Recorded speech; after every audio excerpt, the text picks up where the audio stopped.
The envelope arrived on a Tuesday, yellowed at the edges and sealed with wax that had cracked during its journey through time. David Smith held it between trembling fingers, standing in the doorway of his studio apartment, a space so small he could touch both walls if he stretched his arms wide. The return address read simply, "Estate of Margaret Smith, held in trust until conditions met."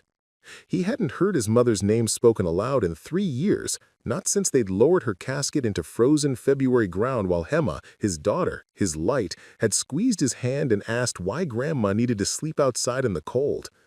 That was before the cancer came back, before the hospital machine stopped beeping and started screaming that single unbearable note, before Sarah's eyes went hollow and distant, before she'd packed her bags and said, "I can't look at you anymore, David. Every time I see your face, I see hers." The letter felt heavier than paper should feel. David set it on the kitchen counter, a surface barely large enough for a cutting board and a coffee mug, and stared at it while rain hammered against the single window that overlooked the alley behind Chen's restaurant. The smell of garlic and ginger wafted up through the floorboards, making his empty stomach clench. He'd been fired from the accounting firm 6 months ago. Not officially for grief, of course. They'd called it performance issues and inability to meet deadlines. But he'd seen the way his supervisor, Patricia, had looked at him during that final meeting. Pity mixed with relief. The grieving father made everyone uncomfortable at the water cooler. He'd applied to 47 jobs since then. 47 rejections, each one a paper cut across what remained of his dignity. The wax seal on the envelope bore his mother's initials, M.E.S. Margaret Eleanor Smith, who had raised him alone after his father died in a construction accident when David was 7. She'd worked 2 jobs, cleaning offices at night, serving breakfast at Millie's diner during the morning rush, and still found time to help him with homework at the kitchen table, her hands raw and red from industrial cleaner, her smile never wavering. "Open it," he whispered to himself, but his hands wouldn't cooperate. Outside, a siren wailed past, and David thought of Emma in the hospital, how she'd tried to be brave even as the morphine made her words slur. "Daddy, will you tell me about Grandma's garden again? The one with the roses that smelt like honey?" He'd told her. He'd described every petal, every thorn, every morning his mother had spent on her knees in the dirt, coaxing beauty from stubborn soil. Emma had smiled, her eyes already seeing something beyond the hospital room's fluorescent cruelty. David picked up the envelope and tore it open before courage could abandon him. Inside, his mother's handwriting, loops and flourishes from another era, covered 3 pages of cream-colored stationery.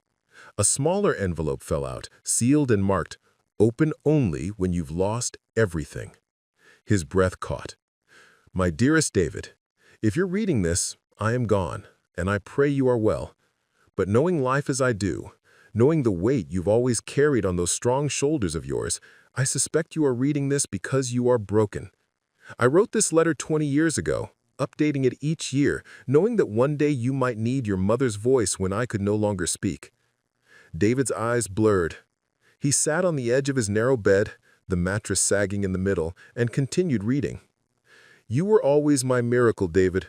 After your father died, people told me to be practical, to give up, to let someone else raise you while I worked myself to death. But every morning when you smiled at breakfast, every evening when you showed me your drawings and stories, I knew that love was the only practical thing in this world. Everything else is just noise." He remembered those mornings, powdered eggs and toast, sometimes just cereal when money was tight, but always served with conversation. His mother would ask about his dreams, his fears, his hopes. She'd listen like his words were scripture. "I saved money, David. Not much at first, quarters in a coffee can, then dollars in a savings account. I was careful, frugal, some said cheap, but I had a plan. I bought a property when you were 12, a run-down Victorian house on Maple Street that everyone said was cursed. They called it the Widow's Folly. I didn't care. I saw potential." David's heart hammered. He'd forgotten about that house. His mother had taken him there once, shortly before she got sick. It had been a decaying monument to better days, paint peeling, porch rotting, windows dark and empty like sockets in a skull. "I've been renting it out for years through a property management company. The rent money went into a trust. For you, for when you needed it most. The house is yours now, David, paid off completely. The trust contains $47,000, enough to renovate it or sell it or simply breathe while you figure out what comes next. The number hit him like a physical blow. $47,000, the same number of job applications he'd submitted. But here's what I want you to understand, my son. Money is a tool, not a salvation. The house is a gift, but not the real one. The real gift is permission to grieve, to fail, to fall apart and rebuild yourself into whoever you need to become. You don't have to be strong anymore. You've been strong enough. Tears fell onto the paper, smudging the ink. When you lost Emma, and yes, I knew this would come, I felt it in my bones even before I died. You lost your North Star. When Sarah left, you lost your anchor.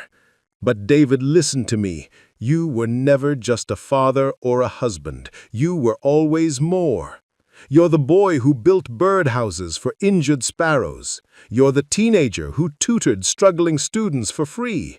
You're the man who cried at sunsets and laughed at bad jokes and believed, despite everything, that the world was more good than cruel. David couldn't read anymore. He set the letter down and opened the smaller envelope with shaking hands. Inside was a key, old brass, worn smooth, and a note. The garden is waiting. The house on Maple Street looked worse than David remembered. He stood on the cracked sidewalk 3 days after receiving the letter, staring at 40 years of neglect made manifest. The Victorian's bones were good, he could see that beneath the decay, but the flesh was rotting. Shutters hung at drunken angles, the wraparound porch sagged like a broken promise. Weeds had conquered the front yard, a jungle of thistle and wild grass that reached his thighs. But behind the house, visible through a gap in the overgrown hedges, he could see it, the garden. His mother's garden. David walked around the side of the house, pushing through vegetation that grabbed at his jeans. The garden gate, wrought iron, painted white once upon a time, was rusted shut. He yanked it open with both hands, the hinges screaming. And then he stopped breathing.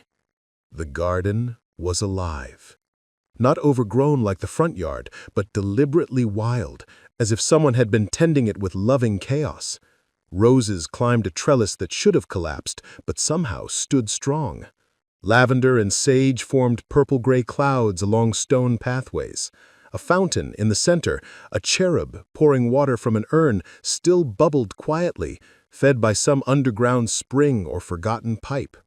Butterflies danced between flowers whose names David didn't know, and the air smelled like honey and earth, and something else, something that made his chest ache with memory. "It's beautiful, isn't it?" a voice said behind him. David spun around. An elderly woman stood at the garden gate, leaning on a cane, her white hair pulled into a bun so tight it seemed to defy gravity. She wore a floral dress despite the autumn chill, and regarded him with eyes the color of strong tea. "I'm sorry, this is my property," David stammered, suddenly aware he looked like a vagrant who'd wandered in from the street. He hadn't shaved in a week, and his jacket had a tear in the shoulder. "I know who you are, David Smith. I'm Lorraine Cassidy. I live next door. I've been maintaining your mother's garden for 20 years. The world tilted slightly. 20 years? Lorraine nodded, stepping carefully into the garden, her cane tapping against stone. Margaret asked me to, before she got sick. She said, "Lorraine, if anything happens to me, please keep the garden alive. One day my son will need it." So I did. Every week, rain or shine, I came and watered, pruned, weeded. I replaced the fountain pump twice, added some perennials she'd always wanted. She left me a small stipend in her will for supplies, but I'd have done it for free. Your mother saved my life once. David felt dizzy. How? Long story, Lorraine said, settling onto a stone bench near the fountain. Short version, my husband died, I got depressed, stopped eating, stopped everything. Your mother started bringing me soup. Every day for 6 months. Just showed up with soup and conversation. Wouldn't take no for an answer. Eventually, I started making my own soup again, started wanting to wake up in the mornings. That's the kind of woman Margaret Smith was. She planted gardens in the ground and in people's hearts. David sat beside her, his legs suddenly unable to support him. The fountain's gentle burbling filled the silence between them. "I've lost everything," he heard himself say. "My daughter died. My wife left. I got fired. I'm living in a studio apartment above a Chinese restaurant. And some days I can't remember why I should get out of bed." Lorraine reached over and patted his hand. Her palm was warm, weathered, solid. "I know, sweetheart. Your mother knew too. That's why she left you this place. Not as a solution, but as a starting point." "I don't know how to start," David whispered. "Then start small. Start with the garden. Start with one day, then another. Your mother always said that gardens teach us the most important lesson. Nothing grows in a day, but everything grows eventually if you don't give up on it." David spent the next 2 weeks working on the house. Not renovating, he didn't have the skills or energy for that yet, but cleaning. He cleared debris from the porch, removed dead plants from the interior, opened windows that had been sealed shut for decades. Dust billowed out like released ghosts, and with it came memories he'd tried to bury. He found evidence of his mother everywhere. A child's drawing, his drawing, tucked behind a baseboard, protected in plastic. A newspaper clipping about his high school graduation, yellowed but carefully preserved. A box in the attic filled with Emma's baby clothes, things he didn't even know his mother had kept. The property management company, run by a perpetually stressed man named Bernard, had been trying to reach him. "Mr. Smith, we have a tenant situation," Bernard said over the phone, his voice nasal and urgent. "The family, renting the upstairs apartment. They've been model tenants for 5 years, never late on rent, but they're facing eviction now because you own the property and we need to know your intentions." David had forgotten there were people living here. "Tell me about them." "The Nguyen's, Vietnamese family. Father, mother, 2 teenage daughters. Mr. Nguyen works at the textile factory. Mrs. Nguyen cleans houses. Good people, Mr. Smith, but if you're planning to sell or renovate—" "They can stay," David interrupted. "Tell them they can stay as long as they need. Drop the rent by 20%. Silence on the other end. "Then, are you sure? That's a significant—" "I'm sure." He met the Nguyen's the next day. Lan and Thang Nguyen stood in their doorway with their daughters, Mai and Lin, expressions guarded and fearful. David recognized that look, the uncertainty of people who'd learned not to trust good news. "Mr. Smith," Lan said carefully, her English accented but clear, "Bernard said you want us to stay?" "I do," David said.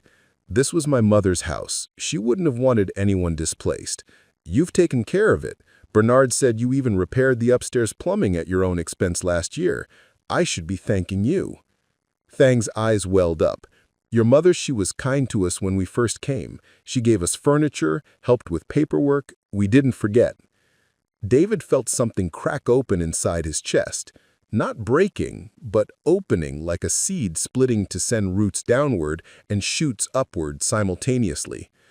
Over the following weeks, a strange community began forming around the house on Maple Street. Lorraine brought over casseroles and stories. The Nguyen's invited David for dinner, pho that tasted like comfort distilled into liquid form, and Lin, the younger daughter, showed him her drawings. They reminded him of Emma's, full of impossible colors and fearless imagination. David felt something crack open inside his chest, not breaking, but opening like a seed splitting to send roots downward and shoots upward simultaneously. Over the following weeks, a strange community began forming around the house on Maple Street. Lorraine brought over casseroles and stories. The Nguyen's invited David for dinner, pho that tasted like comfort distilled into liquid form. And Lin, the younger daughter, showed him her drawings. They reminded him of Emma's, full of impossible colors and fearless imagination. A contractor named Marcus stopped by, having heard through neighborhood gossip that someone was finally fixing up the old Smith place. He offered to help with repairs at cost. "Your mother gave my mom a job cleaning houses when no one else would hire a woman with a record," Marcus explained. "I don't forget debts like that." Then came Robert Chen, owner of the restaurant beneath David's old apartment. "You moved out without saying goodbye," Robert said, showing up with bags of dumplings. "I saved your deposit. And I wanted to say, your mother taught my daughter English when we first came from Hong Kong. Free lessons every Tuesday night for 2 years. Because of her, my daughter got a scholarship. She's a doctor now." David listened to these stories with growing wonder. His mother's life had touched so many people, created ripples that kept spreading long after she'd gone. He'd known she was kind, but he hadn't understood the full architecture of her kindness. How deliberately she'd built bridges between people, how consciously she'd planted seeds that would bloom in our absence. One evening, as David worked in the garden, planting bulbs that wouldn't bloom until spring, an act of pure faith, Lorraine sat on the bench and said, "You know what my mother told me once? She said, the opposite of grief isn't happiness, it's purpose. She said grief is just love with nowhere to go, so we have to build new channels for it." David's hands stilled in the dirt. "I don't know how to do that." "You're already doing it," Lorraine said softly. "Every bulb you plant, every tenant you keep housed, every meal you share, that's all love finding new channels." Winter came cold and decisive. David moved into the house permanently, taking a small room on the first floor while the Nguyens remained upstairs. He found work doing bookkeeping for small businesses. Marcus connected him with several construction companies that needed help organizing their finances. The work wasn't prestigious, but it was steady, and it allowed his mind to focus on numbers instead of loss. Sarah called on a Tuesday in December. Hearing her voice after 8 months felt like touching a hot stove. Immediate pain, followed by lingering burn. "David," she said, and she could hear tears in the word. "I heard about the house, about what you're doing. I'm sorry. I'm so sorry for leaving the way I did." I held the phone, watching snow fall past the window. "I understand why you left." "No," she said firmly, "you don't. I blamed you for surviving. I blamed you for being able to wake up every morning when I couldn't. That was cruel and unfair and wrong. Emma loved you so much, David. She'd want you to live." "I'm trying," I whispered. "I can hear it," Sarah said. "You sound different, stronger, not like before, but solid, like a house that's been repaired." They talked for an hour, carefully, like people navigating a room filled with broken glass. By the end, they both understood that some breaks don't mend into their original shape, but that didn't mean they couldn't form something new. "Can I visit sometime? I don't mean to rekindle anything, but I'd like to see what you've built. I'd like to see the garden." "Yes," David said, "that would be good." Spring arrived with aggressive optimism. The bulbs David had planted bloomed in riots of yellow and purple.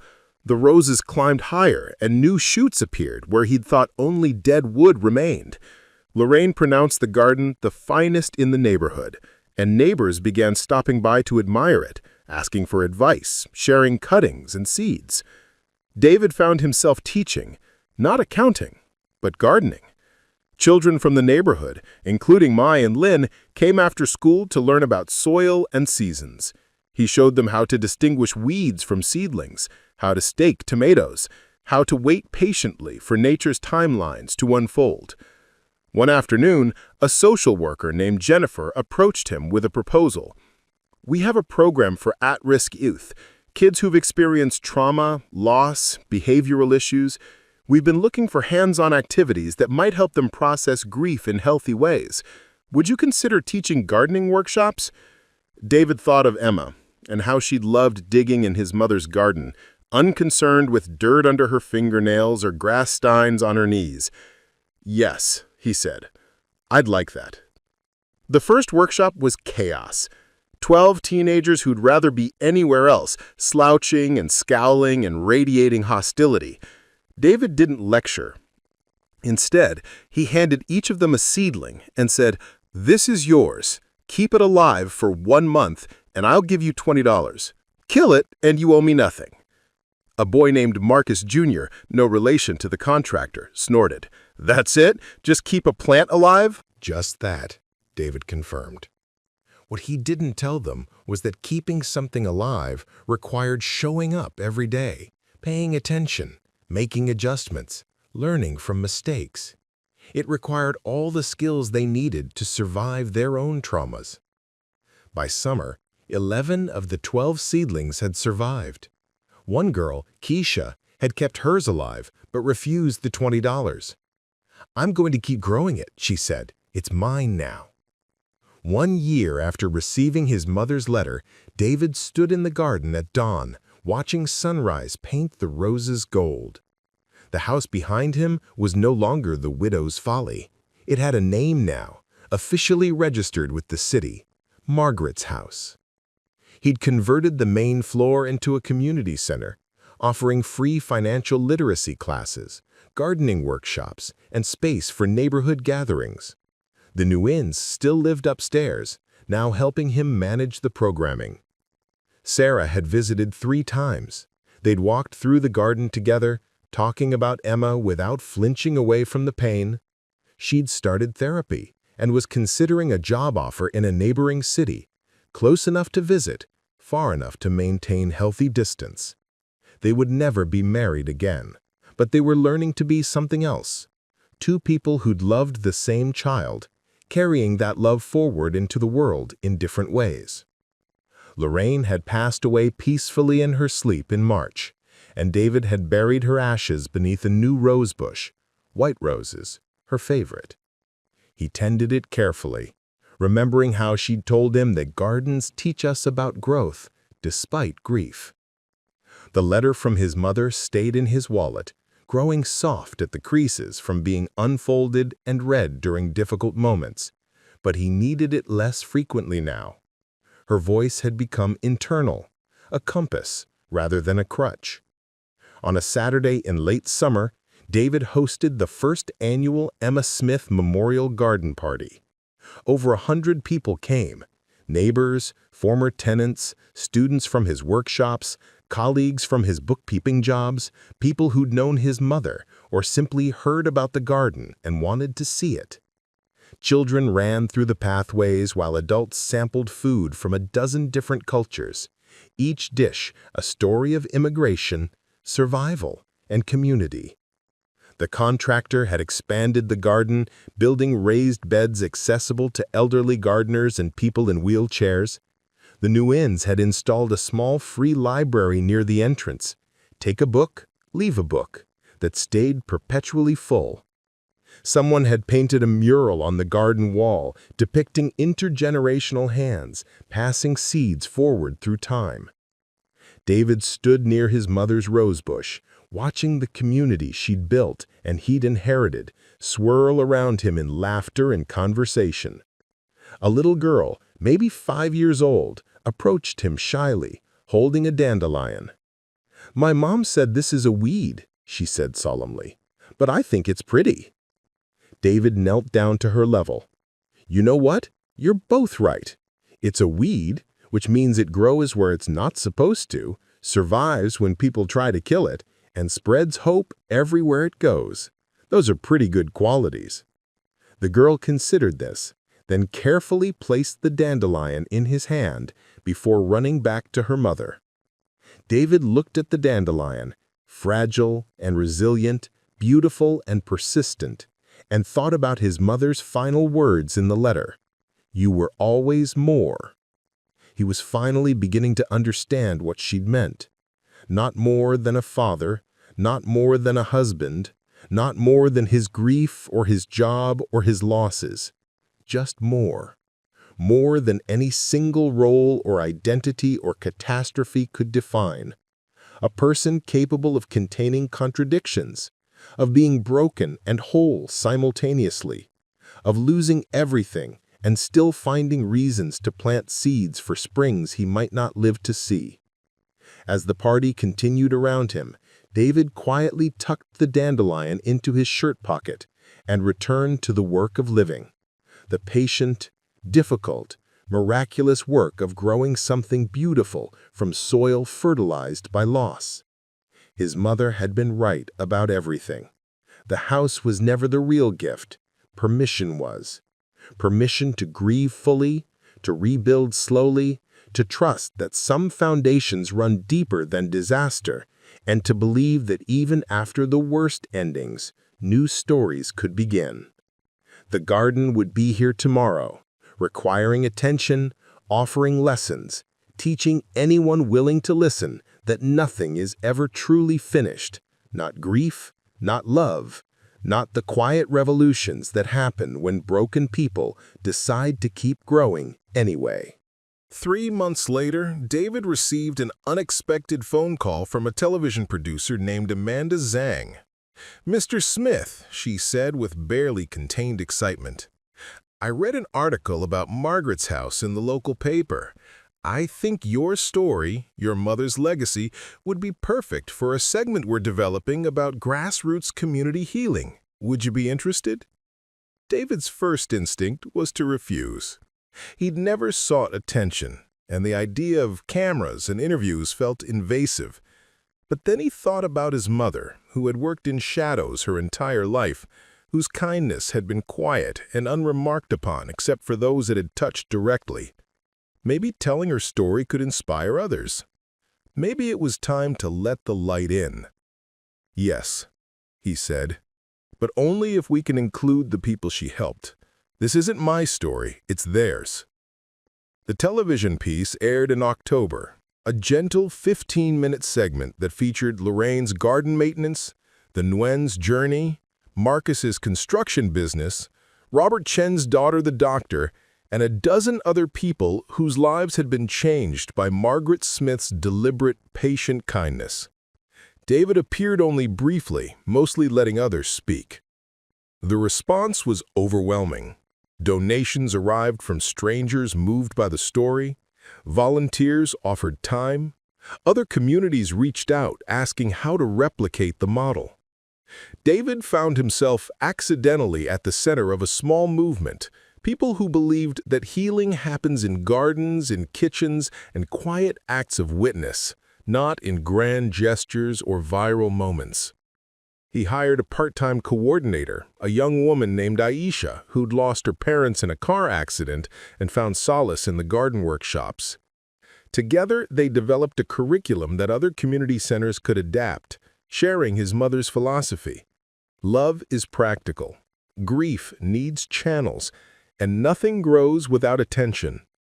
On the anniversary of receiving his mother's letter, David sat in the garden at sunset, surrounded by evidence of what patience and purpose could build. The dandelion from the little girl at the party had gone to seed, and he'd blown it across the garden, watching white tufts scatter on the wind. Each one a possibility, a promise, a small rebellion against despair.